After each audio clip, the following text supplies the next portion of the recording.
South India shopping mall the wedding మంత్ర సరికొత్త wedding collection south India shopping mall. Hi brother. Hi brother. What's up bro. ఎలాంటి వాళ్ళ సినిమాకి వెళ్తున్నారు ఒకసారి అలా చూడండి. ఎస్ ఇదే బలగం విజయం. నిజం బలగం. మీరేమన్నా మనుషులేనారా? ఇచ్చేసిపోతుంది కదరా. ఎవ్వరి స్వార్థం వాడే చూసుకుంటాండ్రా. ఏడవడానికి వెళ్తారు బేసిక్గా. ఈగతో రాజమౌళి గారు కుమ్మేశారు. కాకితో మీరు ఎవరిని ఇన్స్పైర్ గా తీసుకున్నారు?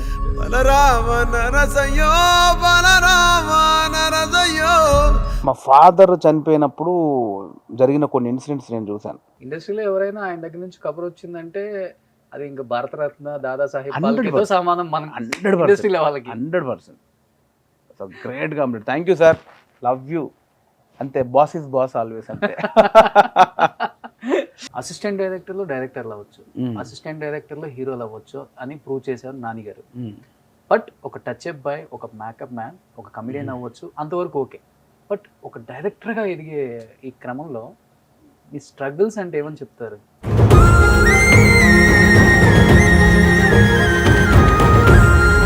బాత్రూమ్ గడిగే దగ్గర నుండి ఏది దొరికితే చేశాను నేనైతే. సో జబర్దస్త్ నుంచి ఎలాంటి అప్రిషియేషన్స్ వచ్చింది? సుధీర్ కానీ, గెటప్ సీన్ కానీ, రామ్ ప్రసాద్, ఆది. మొన్న మా శ్రీదేవికి వెళ్ళినప్పుడు నేను కూడా చాలా ఎక్సైట్ అయినా బేసిక్గా. చాలా రోజుల తర్వాత మళ్ళీ నా ఇంటికి వచ్చినందుకు ఈ ల్యాండ్ కి కళ్ళల్లో గ్లిటర్ వచ్చింది. జబర్దస్త్ ఫ్యామిలీకి, మెగా కాంపౌండ్ కి చాలా దగ్గర సంబంధం ఉంది. పవన్ కళ్యాణ్ గారి దగ్గర నుంచి ఏమైనా కాల్, మెసేజ్? ఆల్మోస్ట్ వచ్చిందండి, బట్ సార్ చాలా బిజీగా ఉన్నారు. ఆల్మోస్ట్ మీట్ అవ్వాల్సిన పరిస్థితి. వేణు వండర్స్ లో ఉన్న కామెడీ యాంగిల్ ని ఎవరు మర్చిపోలేం కాబట్టి. అవును, మర్చిపోరు. మల్లన్న డైలాగ్ తో ఒకసారి ఆడియన్స్ కి కష్టపడ్డా, కథ రాసిన, సినిమా తీసిన, ఇలా రాస్తారు, రిలీజ్ చేసి. డబ్బులు ఇలా బలగం ఎవరిది? ప్రేక్షకులది. డబ్బులు ఎవరివి? Hi hello, welcome to Suman TV. నేను మీ రోషన్. కథలో కంటెంట్ ఉంటే పెద్ద స్టారా, చిన్న స్టారా, పెద్ద డైరెక్టరా, చిన్న డైరెక్టరా అని చూడరు ఆడియన్స్ అనేది మళ్ళీ ప్రూవ్ చేసింది ఈ సినిమా. ఈ సినిమా ఏంటి అనుకుంటున్నారా? యావత్తు తెలుగు ప్రేక్షకులు ఎక్కడ ఉన్నా కానీ ఈ సినిమాకి బ్రహ్మరథం పడుతున్నారు. ప్రజెంట్ బలగం. ఈ బలగం తీసింది ఎవరు ఎవరు ఎవరు అనేది అసలు బలగం రిలీజ్కి ముందు ఒక క్యూరియాసిటీ, ఒక ఎక్సైట్మెంట్ ఇండస్ట్రీలో. వేణు వండర్స్ నిజంగానే వండర్ సృష్టించాడు అని ఇప్పుడు మాట్లాడుకుంటుంది ఇండస్ట్రీ.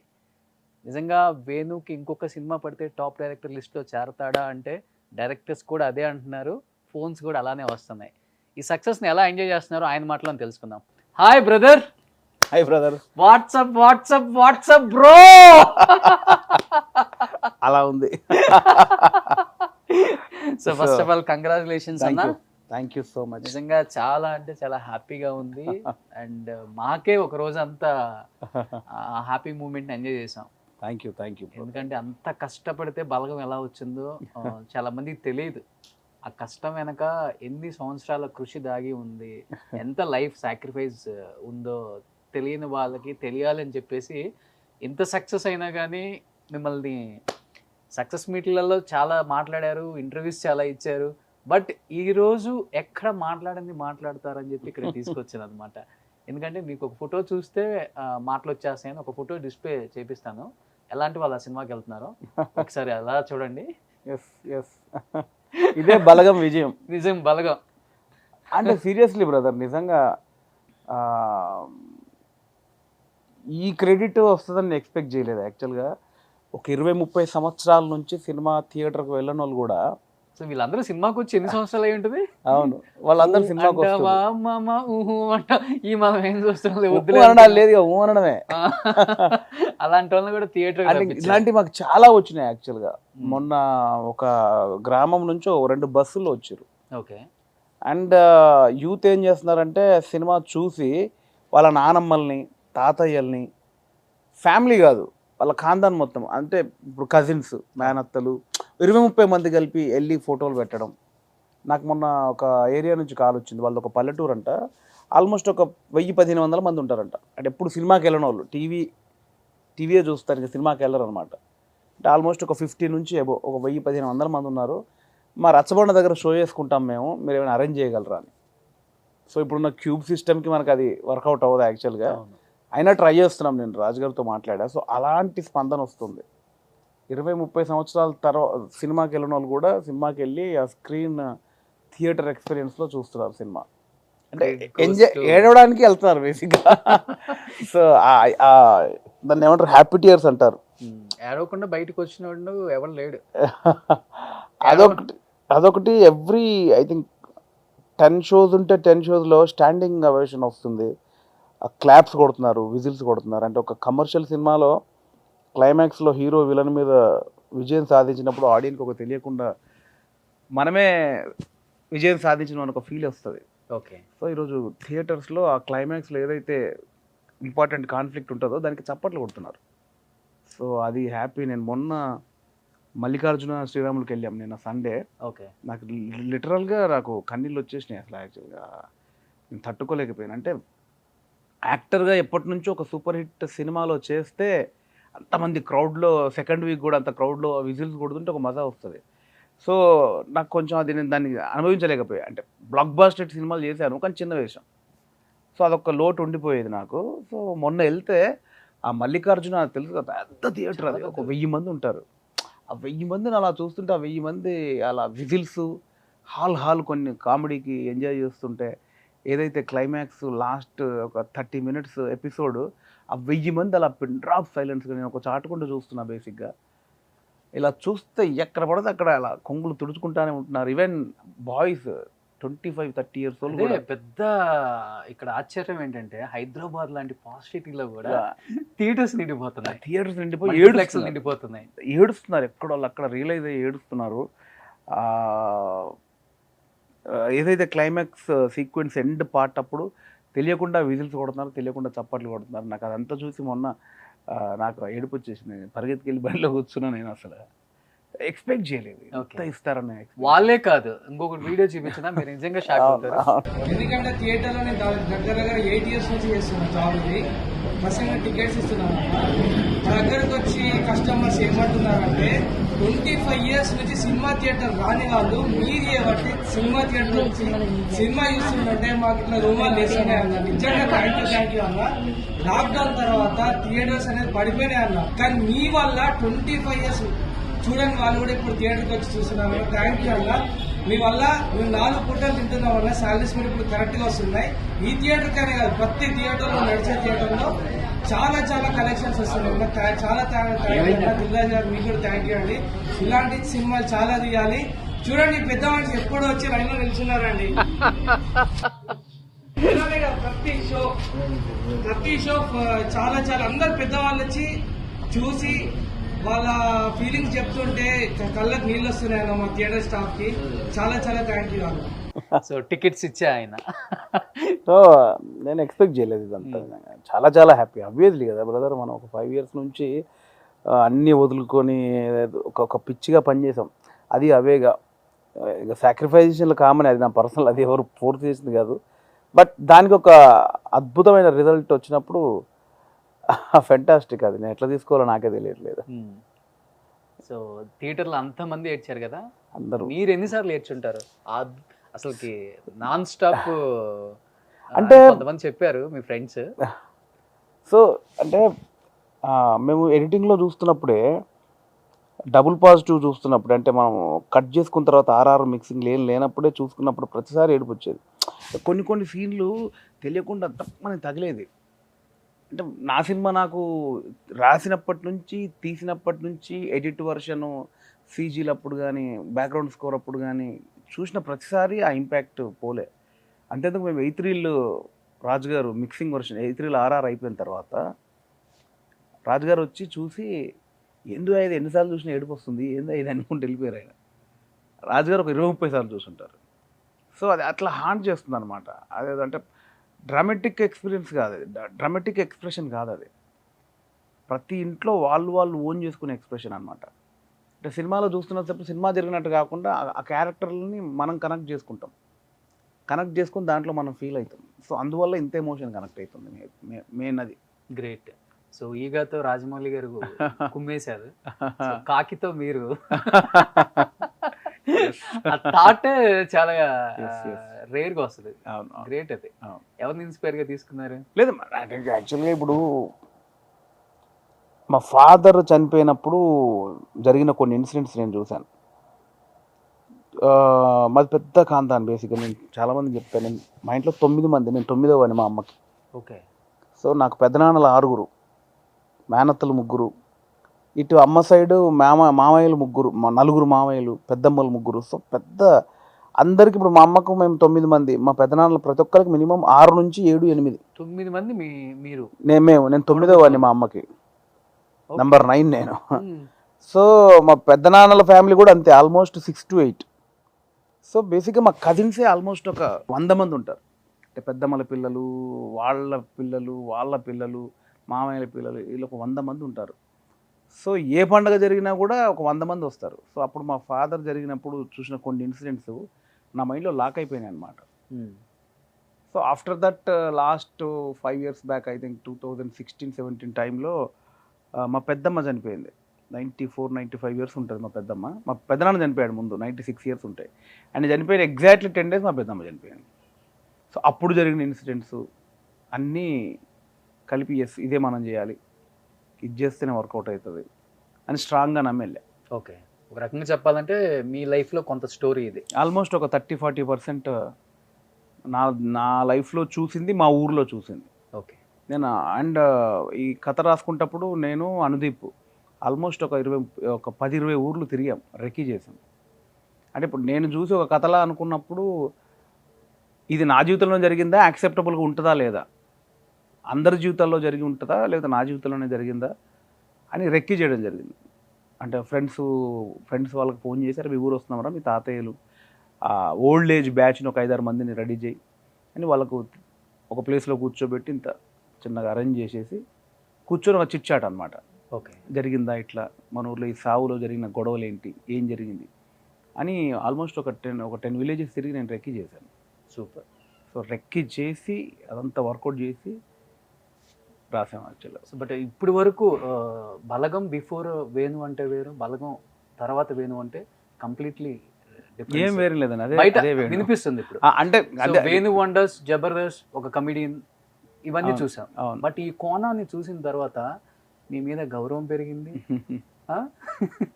కమిడియన్ అనే వాళ్ళు కూడా వేణు గారు అనే స్థాయికి, అంటే ఆ గౌరవం సినిమా వల్ల అంత తీసుకొచ్చింది వాళ్ళు. అవునవును అవునవును అది వచ్చింది. అండ్ చిరంజీవి గారు ఆయనంతా ఆయన పిలిచి అంత సన్మానించి సినిమాలో ఉన్న ప్రతి ఈచ్ అండ్ ఎవ్రీ ఎక్కడెక్కడ సన్నివేశం గురించి కూడా అడిగి తెలుసుకోవటం.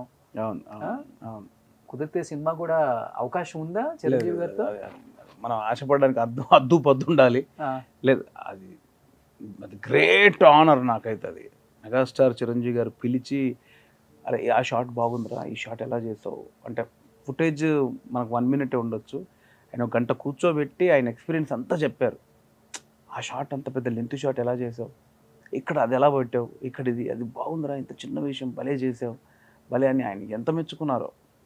సో ఇంకా లైఫ్లో ఒక పీక్ రీచ్ గోల్ అంటారు కదా, దట్ ఈస్ నాకు ఆ వీడియో, చిరంజీవి గారి appreciation. Okay.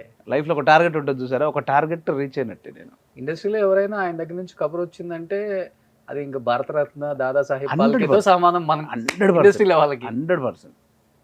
So great complete. Thank you sir, love you. అంతే, బాస్ ఇస్ బాస్ ఆల్వేస్. అంతే. ఆల్మోస్ట్ కొంతమందితో వర్క్ చేశారు కదా బ్రదర్. నేను సినిమా చిరంజీవితో తర్వాత ఎలాంటి కాంప్లిమెంట్స్ వచ్చాయి మీకు? ప్రభాస్తో వర్క్ చేశారు, కొంతమంది హీరోస్తో చాలా సినిమాల్లో వర్క్ చేసి ఉన్నారు, కొంతమంది డైరెక్టర్స్తో వర్క్ చేసి ఉన్నారు. ఫెంటాస్టిక్ అండి. అంటే ఎక్స్పెక్ట్ చేయలేదు నన్ను, ఎరా ఇంత లోతుందా నీలో, ఇంత డెప్త్ ఉందా, ఎప్పుడు చెప్పలేదేంట్రా అని ఆ షాక్లో ఉన్నారు ముందు. ఏంటి ఇంత ఏంట్రా అని ఆ షాక్లో అయితే ఉన్నారు.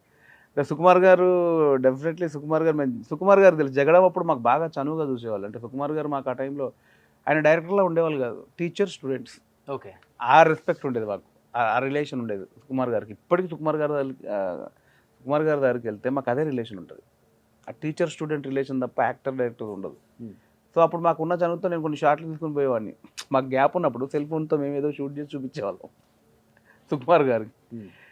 ఆయన మొన్న అదే అంటున్నారట, వీడు నాకు తెలుసు ముందే, వీడు జగడం టైంలోనే వీడు సందులోకి వెళ్ళి ఆ సెల్ ఫోన్లో షార్ట్ తీసుకొని చూపించేవాడు వీడు. అంటున్నారట. సో అంటే ఎక్స్పెక్ట్ చేయలేదు, ఇంత రూట్ వెళ్తాడు, ఇంత ఎమోషన్ క్యాప్చర్ చేస్తాడని ఎక్స్పెక్ట్ చేయలేదు.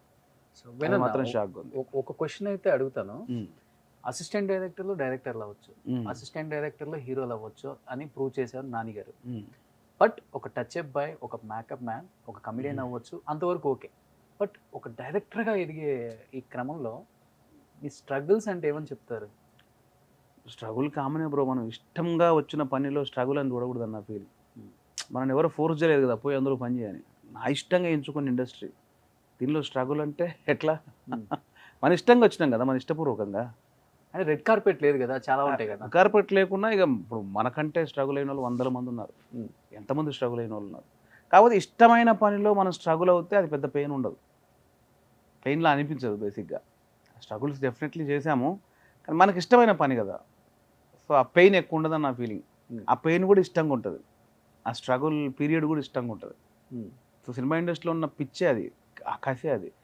ఎంతమంది వచ్చినా కూడా, ఎన్ని రోడ్ల మీద బతికినా, ఎంత ఫుడ్ లేకుండా ఉన్నా కూడా ఆ సినిమా ప్రపంచం అనేది లాగేస్తుంటుంది అనమాట.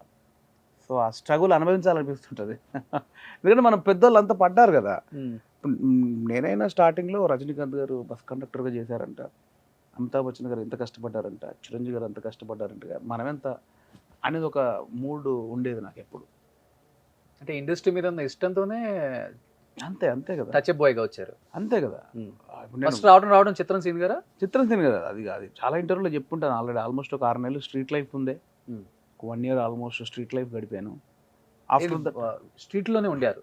అవును, స్ట్రీట్ లైఫ్ అది చెప్పుకుంటే మరి ఇప్పుడు చాలా పాత చాలా ఇంటర్వ్యూలో చెప్పాను యాక్చువల్గా. అది చాలా ఇంటర్వ్యూస్లో నేను స్ట్రీట్ లైఫ్ ఆల్మోస్ట్ ఒక 5-6 months నేను స్ట్రీట్ లైఫ్లో ఉండే. అది లైక్ 2000 అంటే 99-2000. ఓకే, ఆ టైం అది చాలా ఇంటర్వ్యూలో చెప్పేశాను. సో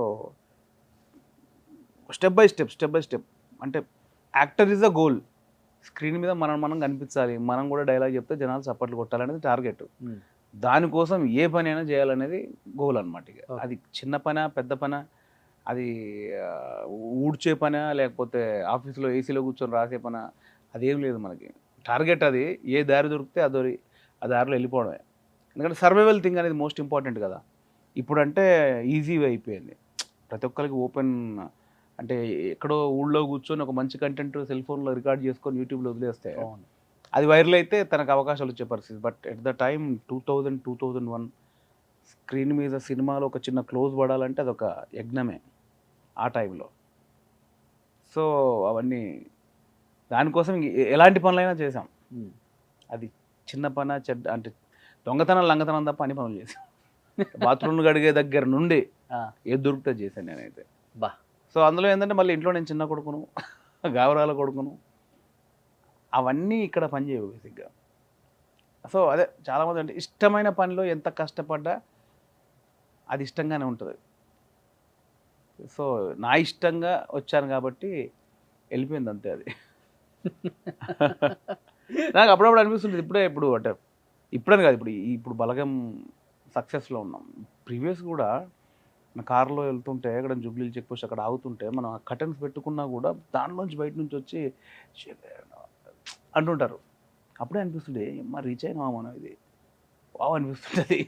కాదు, ఇప్పుడు మీరు టచ్ అప్ బాయ్గా చేసిన ఆర్టిస్టులు కావచ్చు, మేకప్ మ్యాన్గా చేసిన ఆర్టిస్టులు కావచ్చు, ఇప్పుడు ఒక డైరెక్టర్ అయ్యారు కాబట్టి రేపు మీ మూవీలోనే ఒక అవకాశం వచ్చి వాళ్ళకి రోల్ చేయాలి అన్నప్పుడు what was your first feeling? అసలు అంటే వాళ్ళకి ఎలా ఉంటుంది అని చెప్పలేదు, మీకు ఎలా ఉంటుంది?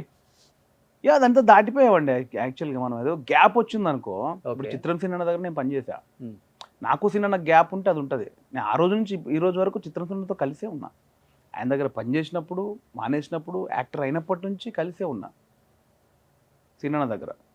సో నాకు అది వేరియేషన్ తెలియలే, బ్రదర్స్ రిలేషనే తప్ప గ్యాప్ వస్తే కదా మనకు ఆ ఫీలింగ్ ఉండేది. సో ఈరోజు మేము దూరం కాలేదు కాబట్టి నాకు ఆ ఫీలింగ్ లేదు. నన్ను ఆయన చూస్తూనే ఉన్నాడు, నా సక్సెస్ని అనుభవిస్తూనే ఉన్నాడు సీనన్న. మొన్న అందరూ కలిపి పార్టీ చేసుకున్నాం నా సక్సెస్కి, మా కలర్స్. ఓకే, సో గ్యాప్ వస్తే ఆ ఫీలింగ్ వస్తుంది. మేబీ మాకు లేదు కాబట్టి ప్రాబ్లం లేదు.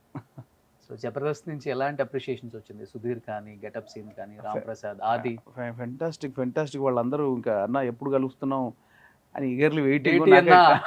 టైం దొరకలేదు.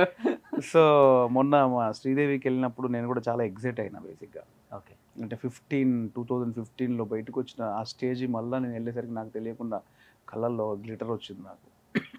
ఎందుకంటే చాలా రీచ్ చేసిన స్టేజ్ మాకు అది. ఎంతోమందికి లైఫ్ అంటే నేనంటే జబర్దస్త్కి వెళ్ళే ముందు ఒక 100 సినిమాలు చేస్తున్నాను ఆల్రెడీ. అవును. 100 సినిమాలు ఒక ఎత్తు అయితే జబర్దస్త్ ఇచ్చిన రీచ్ ఇంకొక ఎత్తు. సో ఇంకా చాలామందికి ఇప్పుడు మా చంద్ర అయితే ఏంది, సుధీర్ అయితే ఏంది, సీను, రాంప్రసాద్, ఆది వీళ్ళందరికీ అదే ప్లాట్ఫామ్. ఇట్లాంటి ఎంతమంది యాక్టర్స్కి లైఫ్ ఇచ్చిన స్టేజ్ అది. ఓకే. సడన్గా నేను ఒక 6 సంవత్సరాలు 7 సంవత్సరాలు గ్యాప్ తర్వాత మళ్ళీ అక్కడికి వెళ్ళగానే చిన్న కళ్ళల్లో నాకు అసలు ఆపుకోలేకపోయా. ఆ ముద్దు పెట్టుకున్న స్టేజ్ నేను. సో ఈరోజు మా జబర్దస్త్ పిల్లలందరూ బ్యాచ్ అందరూ కూడా ప్రౌడ్గా ఫీల్ అవుతున్నారు. అంటే మాలోంచి ఒకటి వెళ్ళి డైరెక్టర్ అయ్యింది, అలా ఇండస్ట్రీ అందరూ ఒక్కసారి ఇట్లా చూసే డైరెక్టర్ అయ్యిండు మా వేనన్న.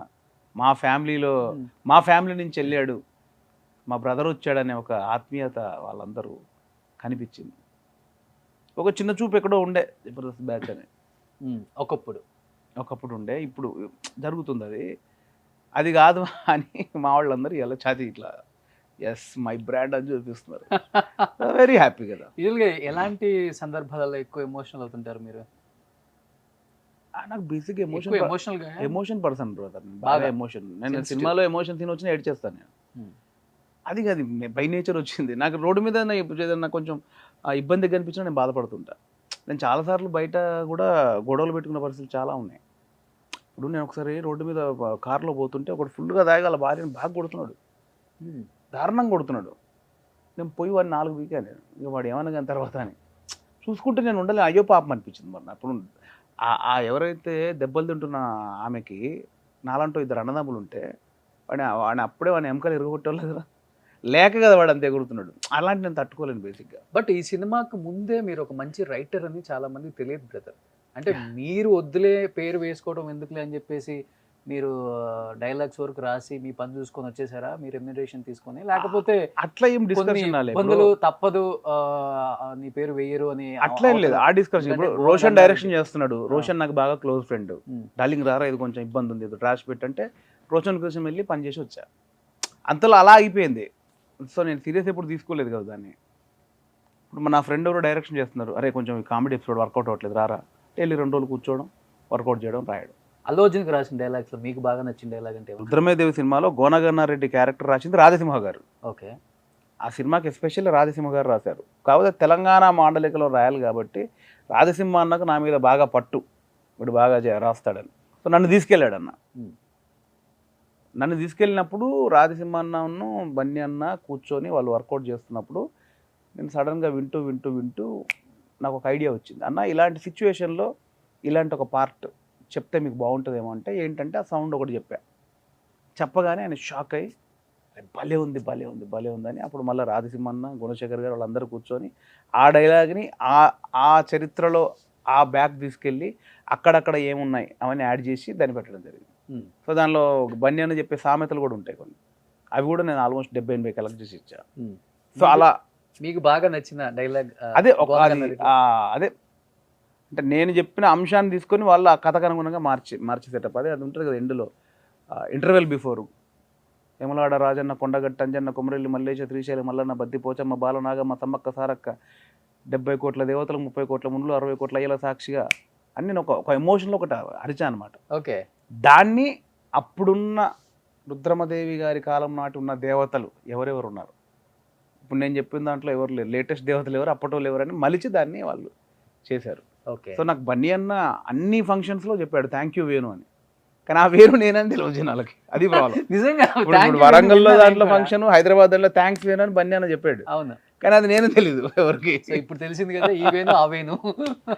సో జైలవకుశలో ఫైట్ సీక్వెన్స్ ఉంది కదా, ప్రదీప్ రావు దగ్గరికి వెళ్ళి ఎన్టీఆర్ అన్న, తారక్ అన్న వెళ్ళి అదే ఆ చేపల ఫైట్ లా కావాలని కొడతాడు. ఇది కొరమట్టరా, అది కాల్చి తింటా అని ఆ రౌడీలను కొట్టడం, ఓకే, ఆ మట్ట గిడిస ఇవన్నీ కొట్టడం, అది నాది కాంటెంట్. సో ఇద్దరితో మంచి ర్యాప్ ఉంది కాబట్టి వినన్నా. నెక్స్ట్ జూనియర్ ఎన్టీఆర్ తోనా అల్లు అర్జున్ తోనా? వాళ్ళతో యాక్ట్ చేసే అవకాశం వస్తే చాలు నాకు. డైరెక్ట్ చేసేది ఫ్యూచర్, అది ముందు యాక్ట్ చేసే అవకాశం రావాలి. అదే అంటున్నప్పుడు అంత పెద్ద హీరోలని డీల్ చేసే క్యాపబిలిటీ ఇంకా అంత సామర్థ్యం నాలో లేదనుకుంటున్నాను నేను బేసిక్గా. ఇప్పుడు ఈ బలగం అనే కథ ఓన్గా నాలో ఉన్న ఒరిజినాలిటీ బలగం. సో దానికి ఏ ఇమేజ్ లేదు, అది ఓపెన్ ఒక రా కంటెంట్. పెద్ద పెద్ద వాళ్ళకి ఎంతో పెద్ద ఇమేజ్ని టాలీ చేసుకొని సినిమా తీయడం అనేది నాట్ ఈజీ టాస్క్. దానికి ఇంకా నాకు చాలా మెచ్యూరిటీ లెవెల్ రావాలి, దాన్ని డీల్ చేసే సామర్థ్యం ఇంకా నాకు రావాలి. రాయడం పెద్ద ఇది కాదు, ఎగ్జిక్యూట్ చేయాలి కదా. అంత పెద్ద హీరోని ట్యాకిల్ చేసి ఎగ్జిక్యూట్ చేసే స్ట్రెంగ్త్ రావాలి ముందు. ఇంకా నాకు అది రాలేదని నా ఫీలింగ్. ఇన్ని వందల సినిమాలు తీసిన తర్వాత కూడా అది అంత ఈజీ కాదు బ్రో జనాలు ఏముందన్నది అని అనుకున్నంత ఈజీ కాదు. ఎందుకంటే వాళ్ళు పెద్ద బ్రాండ్, అది వాళ్ళు ఊరికే కథానాయకుడు కాదు, వాళ్ళు పెద్ద బ్రాండ్స్, వాళ్ళు 100 కోట్ల బ్రాండ్స్, కోట్ల మంది అభిమానుల ఇమేజ్. వాళ్ళందరినీ సాటిస్ఫై చేసి ఈ బ్రాండ్ని మార్కెట్లో అంత అద్భుతంగా వదలాలంటే నాటే ఈజీ టాస్క్. కమర్షియల్ డైరెక్టర్లని మామూలు ఉందే 4 ఫైట్లు అంటారు, అది చేస్తే తెలుస్తుంది. మనం ఏదో కాబట్టి తెలిసింది ఇప్పుడు మనకి. ఆఫీస్లో కూర్చొని 4 ఫైట్లు 4 పాటలు ఏముందని అంటే కుదరదు. అది ఓన్లీ కథ కాదు, ఒక 100 కోట్ల బ్రాండ్ ఇమేజ్, కోట్ల మంది అభిమానుల ఇమేజ్ని టాలీ చేస్తూ కథ చెప్తూ అంతమందిని సాటిస్ఫై చేయడమే commercial cinema. Not easy task అది. ఎవరు పడతారు 4 సీన్లు రాసేసుకొని 4 పాటలు రాసేసుకొని అంటే కుదరదు. దాని వెనకాల చాలా కత్తి మీద సాము కమర్షియల్ సినిమా వర్కౌట్ చేయాలంటే. పాన్ ఇండియా అని ఊరికే అది అంటే మామూలు జనాల్లో ఉందిరా 4 పాటలు 4 ఫైట్లు అంటారు. That is not easy task. నేను చెప్తున్నాను కదా, దాన్ని డీల్ చేయాలంటే ఇంకా నాకు చాలా శక్తి కావాలి, అనాలిసిస్లోకి వెళ్ళాలి, అది చాలా పెద్ద పని అది. సో నీకైతే ఉంది అది, ఇంకా నేను నేర్చుకునే దశలో డైరెక్ట్ చేయాలి పెద్ద హీరోతో. డెఫినెట్లీ బ్రో, ఎవరైనా స్టెప్ ఎక్కాలి అనుకుంటాం కదా. నేను బలగమని సినిమా చేశాను, నెక్స్ట్ నేను కూడా పెద్ద సినిమా చేయాలని నాకు ఆశ ఉంటుంది. అంటే ఎలా కమర్షియల్ సినిమాలు తీయగలరా మీరు, లేకపోతే ఫ్యామిలీ ఓరియంటెడ్? అట్లా ఏం లేదు, నేను డెఫినెట్లీ అన్ని జోనర్లు చేయాలని ఒక ఆశ ఉంటుంది. కాకపోతే నాదంటూ ఒక టచ్ ఉండాలి ప్రతి సినిమాలో అని అనుకుంటాను. నేను జస్ట్ ఇప్పుడు స్టార్టింగ్లో ఉన్నా కాబట్టి, జర్నీ ఇప్పుడు స్టార్ట్ అయింది కాబట్టి ఇప్పుడు నేను బలగం నుంచి తేరుకోవాలి. ఎస్ఎస్ రాజమౌళి స్టాంప్ లాగా ఏమో మీ మాట వల్ల అక్కడ దాకా రీచ్ అయ్యే శక్తి నాకు ప్రేక్షకులు ఇవ్వాలి. నాకు డెఫినెట్లీ ఏదైనా ప్రేక్షకులే అండి, మనకి ఆడియన్స్ ఇచ్చే లవ్వే మన ఇమేజ్ పెంచుద్ది. మనం ఏ స్టెప్ తీసుకోవాలి అనే ఆలోచన వాళ్ళు ఇచ్చే దాని మీదనే ఉంటుంది. సో ఐఎమ్ జస్ట్ లెర్నర్ అయితే డైరెక్టర్.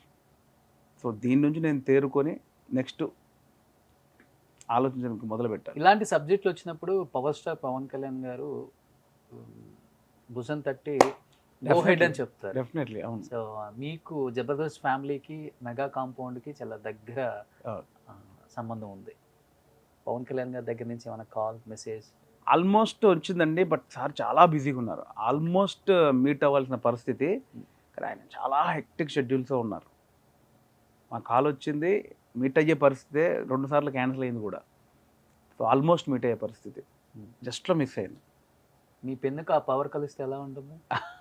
ఇది నాకు భయపెట్టకండి మీరు. చెప్పేది కదా, నాకు ముందు ధైర్యం రావాలి, నాకు స్ట్రెంత్ రావాలి. ఓకే, దానికి ఇంకా టైం ఉంది. ఇంకా నేను నేర్చుకునేది చాలా ఉంది డైరెక్షన్లో. ఏం పవన్ కళ్యాణ్ గారి గురించి వేణు గారు ఏం చెప్తారంటే మీ మాటల్లో ఏం చెప్పగలరు? ఆయన జర్నీని చూశారు. అత్తారింటికి దారి వెళ్ళినప్పుడే పవన్ కళ్యాణ్ గారు, మేము అందులో నేను అత్తారింటికి దారి చేశారు. అవును, మేము సినిమా చేశాక ఆయనతో ఫోటో దిగడం బ్యాలెన్స్ ఉంది, ఆయనతో ఒక షార్ట్ బ్యాలెన్స్ ఉంది. భయంగా నిలబడ్డాం అలియన్నతోటి, అన్నతో ఫోటో సార్తో ఫోటో అంటే 1 ఫైన్ వచ్చాక ఆయన కూర్చోబెట్టి ఆయన ఎన్ని చెప్తున్నారు తెలుసా? వేరు నువ్వు ఉగ్గు కథలు చేసినావు కదా, ఈగా ఆడియో ఫంక్షన్ ఉగ్గు కథ చేసావా, ఫెంటాస్టిక్. ఆ మధ్యలో ఏదో యాడ్ చేసినట్టు నువ్వు ఏదో క్యాబ్లో మీరూస్ క్యాబ్ పైన చూసాను, నువ్వు క్యాబ్ పెట్టుకుని యాడ్ ఏదో చేసావు కదా. అంత ఫాలో అవుతారు ఆయన. ఫోన్లు వేసారు ఎక్కడ కనపడితే, వేణు నువ్వు మొన్న బలగం తీసావు కదా నేను చూసి. డెఫినెట్లీ అంటారు. నాకు ఎందుకు సర్దార్ గబ్బర్ సింగ్ అప్పుడు కూడా నాకు ఎంత సపోర్ట్ చేశారు. ఆయన ఒక్కరే నన్ను నాలో కమెడియన్ కాకుండా యాక్టర్ ఉన్నారని ఆయన పసిగట్టి, మీరు సర్దార్ గబ్బర్ సింగ్లో నాది సీరియస్ క్యారెక్టర్, ట్రౌట్ క్యారెక్టర్, క్లైమాక్స్లో పవన్ కళ్యాణ్ గారికి నేను సపోర్ట్గా ఉంటా. ఆయన you are not a comedian, you are actor, keep it up my boy and Sardar Gabbar Singh అప్పుడు అలా I'm expecting you more from you in future వచ్చింది సార్. కానీ మీరు సర్దార్ గబ్బర్ సింగ్లో చూడండి, అసలు సీరియస్ ఎపిసోడ్లో మొత్తం నేనే ఉంటా. నన్ను ఆయన అప్పుడే చూశారు ఒక యాక్టర్గా. మీరు కమెడియన్ కాదు సార్, మీరు మంచి పొటెన్షియల్ ఉంది, మీ కళ్ళల్లో ఏదో కనిపిస్తుంటుంది నాకు, మీ బాడీలోనే ఏదో నాకు కనిపిస్తుంటుంది, your not a comedian, your actor అని ఊరికే అన్నారు అనుకున్నా. ఆ వేషం ఇచ్చారు నాకు గబ్బర్ సింగ్లో. సో ఆయన ఇంకో కిక్ అది. అంతే. నేను ఓపెన్గా చెప్తా, ఆయన సినిమాలు వస్తే 2 వేసుకొని పోతారు రాత్రి 2 గంటలకు. నేను మేము ట్రూ ఫ్యాన్, నాకు భయమే లేదు. అది పిచ్చిగా అరవాలి అనేది అన్ని సినిమాలు. ఇప్పటికి పవన్ కళ్యాణ్ గారి మూవీస్ రిలీజ్ అయితే అరుస్తూనే ఉంటారా థియేటర్లో? అంతే. అంటే ఒక సెలబ్రేషన్, అంటే సెలబ్రేషన్ మూమెంట్ ఉంటుందండి. నాకు లిటరల్గా 2-3 సినిమాలకు అయితే మేము మధ్యాహ్నం 10 గంటల నుంచి వెళ్ళి చింపడాలు స్టార్ట్ చేసి ప్రిపరేషన్ చేసి అవన్నీ రెడీ చేసుకుని పోతాం. అదొక చిన్న ఫ్యాన్ బేస్ మూమెంట్ లాగా. అంటే ఇప్పుడు హోలీ ఎట్లుంటుంది, హోలీకి అందరే రండి మనం అక్కడికి వెళ్ళి ఇక్కడికి వెళ్ళి ఆడాలి చేయాలి ఉంటుంది కదా, ఆ ప్రిపరేషన్ ఉంటుంది. కనిపించింది రీసెంట్ గా ఫ్యాన్ బై మూమెంట్ కూడా వాల్తేరు వీరయ్యలో బాబీ అన్న డైరెక్ట్ చేస్తే ఒక ఫ్యాన్ బాయ్ ఎలా చూపించాలనుకుంటాడు ఆయన హీరోని, అలా ఫీచర్ లో పవన్ కళ్యాణ్ గారిని అలా చూపించారు వేణు గారు. గాడ్ గ్రేస్, నాకు అంత పవర్ రాలి, అవకాశం వస్తే డెఫినెట్లీ. సూపర్. అండ్ బేసికల్గా దిల్ రాజు గారు ప్రతి కథలో ఇన్వాల్వ్ అవుతారు, డైరెక్టర్స్ది అంత ఇన్వాల్వ్మెంట్ తక్కువ ఉంటుంది, కొంత ఎక్కడో చోట కొంత మార్పులు చేర్పులు కూడా ఎక్కువ ఉంటాయి అనేది ఉంటుంది. మీకు ఆ ప్రైవసీ ఇచ్చారా లేకపోతే? నాకు 100కి 1000% ప్రైవసీ ఇచ్చారు. నా కథలో ఆయన ఎక్స్పీరియన్స్ ఎంతో యూజ్ అయింది. ఓకే. దిల్ రాజు గారు ఒక 500 సినిమాలు డిస్ట్రిబ్యూటర్గా చేసిన ఎక్స్పీరియన్స్, ఒక 50 సినిమాలు మెయిన్ స్ట్రీమ్ ప్రొడ్యూసర్, ఆ ఎక్స్పీరియన్స్ నా సినిమాకి బాగా ఉపయోగపడింది. అంటే ట్రూగా పర్ఫెక్ట్ కథ ఉంటే, పర్ఫెక్ట్ డైరెక్టర్ వీడు చేయగలడు అని అనుకుంటే ఆయన దగ్గర నుంచి వచ్చే సపోర్ట్ మామూలుగా ఉండదు. దానికి నేనే సాక్షిని మీ ముందు. And for the first time screen మీద రివీల్ చేస్తున్నారు అనమాట. బలగం మూవీకి డైరెక్టర్ గారికి ప్రొడ్యూసర్ గారు ఎంత రెమ్యూనరేషన్ ఇచ్చారు? అది చెప్పకూడదు, అది ప్రోటోకాల్ కాదు, అది ప్రోటోకాల్ వివిఐపి కేటగిరీ అంతే, అది ప్రోటోకాల్ కాదు అది. సో బేసికల్గా అందరూ మన వాళ్ళు ఇస్తూనే ఉంటారు. మూవీ మంచి హిట్ అయితే ఎక్స్పెక్టేషన్కి మించి మన హీరోలు కూడా రేంజ్ రోవర్ కార్ అని ఇవన్నీ ఇస్తుంటారు. అలా దిల్ రాజు గారు ఏమైనా రేంజ్ రోవర్ కానీ ఆడి కానీ మొన్న కానీ ఆఫర్ చేశారని బయట టాక్ నిజమా? వస్తే మీకు ముందే చూపిస్తాను. డెఫినెట్లీ అంతకంటే ప్రేమ ఉందండి నాకు రాజుగారి దగ్గర. ఆయన అసలు మీరు ఒక్కసారి అబ్జర్వ్ చేస్తే అంత 100 కోట్ల సినిమాలు తీసినా కూడా ఇంత చిన్న సినిమాకి ఆయన చేసిన పబ్లిసిటీ మీరు చూసారా? అవును. ట్రాక్టర్ ఎక్కి థియేటర్ల ముందు డ్యాన్స్లు వేసి ఎంత చేశారంటే, ఒక మంచి సినిమాను ఇది జనాలకు తీసుకెళ్లాలని ఆశ తప్ప దీంతో 100 కోట్లు సంపాదించాలనేది అస్సలు లేదు. అంటే ఇది ఒక మంచి కంటెంట్, దీన్ని జనాలకు తీసుకెళ్ళాలి. అవును. అంటే అంత పెద్ద వ్యక్తి చేయాల్సిన అవసరం ఉందా ఆ ఎండల్లో? లేదు. సో అంటే ఇది ట్రూ ఫిలిం లవర్. ఆయన అసలు సిసలైన సినిమా ప్రేమికుడు ఆయన. నేను 2 సంవత్సరాలు చూశాను ఆయన ఎంత సినిమా పిచ్చో. ఇప్పుడు మేము ఫస్ట్ ప్రీమియర్ షో 19th వేసాం, ఫిబ్రవరి 19th వేసాం. అప్పటికి రెడీ అవ్వాల, అప్పటికి నాకు కంపల్సరీ 19th వేయాలంటే పెద్ద కవులు వస్తున్నారు, డేట్ ఫిక్స్ అయిపోయింది, నేను మార్చలేను, నువ్వు ఏం చేస్తుంది, నాకు కాపీ కావాలి అన్నారు. ఆల్మోస్ట్ ఒక 1 వీక్ నుంచి డే అండ్ నైట్ పని చేస్తున్నాం. ఆ 19th వేసిన ప్రీమియర్ షో కూడా 100% మూవీ కాదు, 80% మూవీ. అంటే మిక్సింగ్లు కానీ సీజీలు సరిగ్గా రాకపోవడం, మిక్సింగ్ సరిగ్గా అవ్వకపోవడం, ఇక్కడ డబ్బింగ్ ట్రాక్లు కొన్ని యాడ్ అవ్వకపోవడం, ఇలాంటి లేకుండానే 19th షో రెడీ చేయాల్సి వచ్చింది. అప్పటికి మేము 1 వీక్ డే అండ్ నైట్ 24/7 పనిచేసాం. సో 19th వేయాలి, 18th 6 o'clock ఇంకా నేను మిక్సింగ్లో కూర్చొని వర్క్ చేస్తున్నా. ఆయన 19th కదా, 18th నైట్ 9 o'clock ఫోన్ చేశారు, ఎక్కడ దాకా వచ్చింది సార్? అవుతుంది సార్. 11కి చేశారు, ఎక్కడ దాకా వచ్చింది? అవుతుంది సార్. 1కి చేశారు, 4కి చేశారు, 6:30కి చేశారు, 8 o'clock వచ్చారు. 8 o'clock నేను స్టిల్ పని చేస్తూనే ఉన్నా, వచ్చి చూసి పర్లేదు ఇది చాలు అంటే దాన్ని బట్టి మీరు అర్థం చేసుకోవాలి. అందుకే కళ్ళని లోపలికి పోయాను అంతే. ఇప్పటికి నేను ప్రాపర్గా పడుకున్నది లేదు యాక్చువల్గా. అవునా? అంటే ఆఫ్టర్ దిస్ మూవీ కూడా ప్రమోషన్ థింగ్స్ కానీ, మేము తిరగడం కానీ, మీటింగ్స్ కానీ, అంటే మంచి సినిమా ఇంకా రీచ్ చేసే ప్రాసెస్లోనే ఉన్నాం. ఇంకా ఆల్రెడీ పబ్లిక్కే మౌత్ టాక్ తోటి రీచ్ అయిపోయింది. ఇంకా ఇప్పుడు యుఎస్లో కొన్ని చోట్లనే షోస్ పడ్డాయి, వాళ్ళందరూ ఫోన్లు చేస్తున్నారు. నాకు ఆస్ట్రేలియా నుంచి కాల్స్ వస్తున్నాయి, లండన్ నుంచి కాల్స్ వస్తున్నాయి, సార్ మా దగ్గర రావట్లా, అదిరిపోయిందంట సినిమా, మేము చూడకూడదా ఇలాంటి. సో ఈ రీచ్ చేసే ప్రాసెస్లో మాకు టైం ఉండట్లేదు బేసిక్గా. అమ్మ చూసారా? చూసింది. ఎలా ఫీల్ అయ్యారు? లాస్ట్లో ఏడ్చింది, చూసింది ఆమె. ఆమె జీవితంలో ఆమె అంటే ఇందులో ఉన్న కొన్ని కల్చర్ యాక్టివిటీస్ వాళ్ళు బాగా కనెక్ట్ అవుతారు. ఈరోజు అలా దూతలు కట్టుకున్న ముసలోళ్ళు ఎందుకు వస్తున్నారంటే కల్చర్ని చూస్తున్నారు, మళ్ళీ కల్చర్ని చూసి రియలైజ్ అవుతున్నారు. సో మా అమ్మ చూసి నవ్వుకుంటుంది, ఈ వాళ్ళు పెట్టినాం కదా మా ఇంట్లో, ఇది చేసినాం కదా, అది చేసినాం కదా, వాడు చూడు ఎట్లా చేస్తుందో అంటే వాళ్ళకి ఆమె నిజ జీవితంలో చూసుకున్నట్టు అనిపించింది. రీకలెక్ట్ చేసుకుంది, లాస్ట్లో ఏడ్చింది. ఇలాంటి ఎమోషన్స్ని క్యారీ చేయించాలి అంటే దిల్ రాజు గారి తర్వాతే. అప్పుడు శతమానం భవతి పొంగల్కి రిలీజ్ అయిన టైంలో ఇదే ఎమోషన్స్ మీద క్యారీ చేయగలిగారు. ఇప్పుడు బలగం అనే సినిమాని రాజు గారు అంతగా తీసుకెళ్ళకపోతే ఈ రీచ్ వచ్చేది ఉండేది కాదు. అంటే నవే డేస్ ఈ రోజుల్లో మంచి సినిమా ఎప్పటికీ నిలబడుద్ది. ముందు రోజులు వేరు, ఇప్పుడున్న ఫాస్ట్ కల్చర్ వేరు. ఇప్పుడు దాన్ని బలగంకి ఆయనే బలమై తీసుకెళ్ళాడు ఆయన. గ్రేట్. ఈరోజు మౌత్ జనాలు చూసి వాళ్ళే స్ప్రెడ్ అయ్యి చేసేంత వరకు ఆయన బాధ్యత. అది తీసుకెళ్ళి చూపించారు, ఇప్పుడు జనాలే దాన్ని తీసుకెళ్తారు. ఈ సినిమా రిలీజ్ తర్వాత దాదాపు ఒక 15 పెద్ద సినిమాలకి సైన్ చేశారు వేణు గారు. నాకైతే తెలియదు మరి. వస్తున్నాయి, కాల్స్ వస్తున్నాయి, నాకు సమయం కావాలి సార్ అంటున్నాను. చాలా కాల్స్ వచ్చాయి. సో నేను దాదాపు 100 కోట్లు పైగా బ్లాంక్ చెక్లే ఇచ్చేశారు. ఓ అమ్మ, నిజమైతే ఎంత బాగున్నావు. మంచి అప్లాజ్ అయితే వస్తుంది, అందరూ అప్రోచ్ అవుతున్నారు. సో నేను ముందు ఈ సినిమా ఇంకా నాకు చాలా పని ఉంది, బలగం అప్పుడే అయిపోలే. ఈ సినిమాని ఇంకా చాలామంది జనాలకు చేర్చాలి, నాకు ఫోన్లు చేస్తున్నారు, ఇంకా చాలామందికి రీచ్ చేయాలి సినిమా, ఆ పనిలో ఉన్నాను నేను. సో సూన్ ఇవన్నీ డీటెయిల్స్తో మళ్ళీ చెప్తాను. డెఫినెట్లీ అనమాట. సూపర్ నిజంగా. అండ్ లాస్ట్ అండ్ ఫైనల్గా congratulations entire team of Balagam వేణన్న. అండ్ మిమ్మల్ని ఇలా చూస్తున్నందుకు మాకే హ్యాపీగా ఉంది, ఎందుకంటే డే 1 నుంచి మిమ్మల్ని చూస్తున్నాం కాబట్టి అది లోపల ఉంటుంది ఎప్పుడు కూడా. అండ్ ఇంత పెద్ద హిట్ ఇచ్చిన ఆడియన్స్కి ఏం చెప్తారు?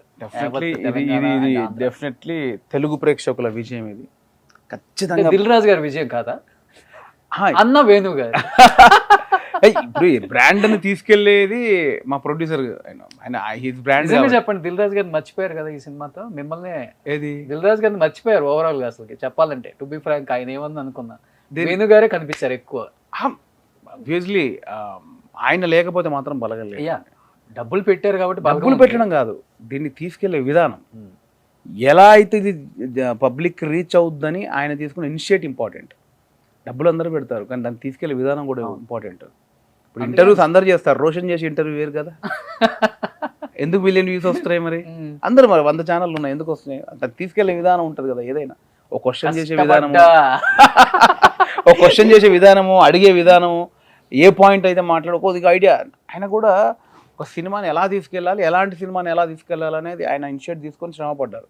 సో అది డెఫినెట్లీ. మీరు డైరెక్టర్ అయినా కానీ మీ వేణు వండర్స్ లో ఉన్న కామెడీ యాంగిల్ ని ఎవరు మర్చిపోలేం కాబట్టి. అవును, మర్చిపోరు. మల్లన్న డైలాగ్ తో ఒకసారి ఆడియన్స్ కి కష్టపడ్డా, కథ రాసిన, సినిమా తీసిన, ఇలా రాస్తారు, రిలీజ్ చేసి డబ్బులు ఇలా బలగం ఎవరిది? ప్రేక్షకులది. డబ్బులు ఎవరివి? So thank you audience. Wonderful cinema, ఇలా మీరు తీసుకెళ్తున్నారు సినిమాని. సో మీరు చూపించే ప్రేమకి నేను తడిసి ముద్దయిపోతున్నాను. Seriously thank you so much. Super. Thank you అన్న, thank you so much. Love you. Thank you brother, love you.